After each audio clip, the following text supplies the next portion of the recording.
So ಬಹಳಷ್ಟು ಜನ ಉಗ್ರ ಭಾಷಣಕಾರರಿದ್ದಾರೆ ನಮ್ಮ ರಾಜ್ಯದಲ್ಲಿ. ಅವರ ಉಗ್ರ ಭಾಷಣವನ್ನ ಕೇಳಿ ಪ್ರಚೋದನೆಗೊಳ್ಳುವವರು ಬಹಳಷ್ಟು ಜನ ಇದ್ದಾರೆ.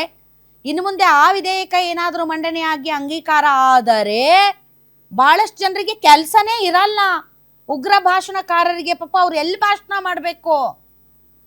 ಧರ್ಮದ ಬಗ್ಗೆ, ಒಂದು ಸಮುದಾಯದ ಬಗ್ಗೆ, ಜಾತಿಯ ಬಗ್ಗೆ ಹೆಂಗ್ ಭಾಷಣ ಮಾಡ್ಬೇಕು, ಎಲ್ಲಿ ಭಾಷಣ ಮಾಡ್ಬೇಕು? ಅವ್ರ ಕೆಲಸನೇ ಪಾಪ ಬಹಳ ಜನ ನಿರುದ್ಯೋಗಿಗಳಾಗ್ತಾರೆ.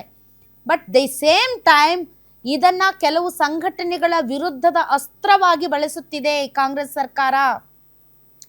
ಅಭಿವ್ಯಕ್ತಿ ಸ್ವಾತಂತ್ರ್ಯಕ್ಕೆ, ವಾಕ್ ಸ್ವಾತಂತ್ರ್ಯಕ್ಕೆ ಕಡಿವಾಣ ಹಾಕುವುದರ ಮೂಲಕ ಯಾವುದೇ ರೀತಿಯಾಗಿ ತಮ್ಮ ವಿರುದ್ಧದ ಶಕ್ತಿಗಳು ಬೆಳೆಯಬಾರದು ಅನ್ನೋ ಕಾರಣಕ್ಕೆ ಈ ರೀತಿಯಾದಂಥ ಒಂದು ವಿಧೇಯಕ ತರೋದಕ್ಕೆ ಸರ್ಕಾರ ಹೊರಟಿದೆ.